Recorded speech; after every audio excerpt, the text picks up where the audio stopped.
তৃণমূল জানে যে সঠিকভাবে ইনভেস্টিগেটিং এজেন্সি যদি ধরতে শুরু করে তাহলে অর্ধেক মন্ত্রিসভা, শুধু চন্দ্রনাথ সিনহার মতো নয়, অর্ধেক মন্ত্রিসভা ইনক্লুডিং মুখ্যমন্ত্রী সকলেরই জেল যাত্রা হতে পারে।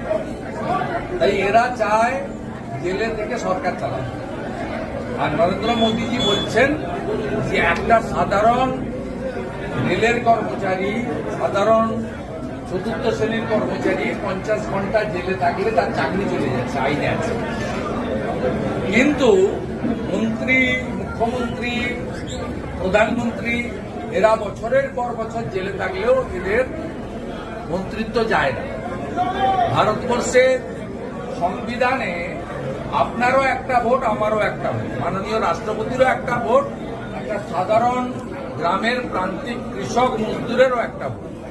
তাই এই ক্ষেত্রে দুরকম আইন থাকবে কেন?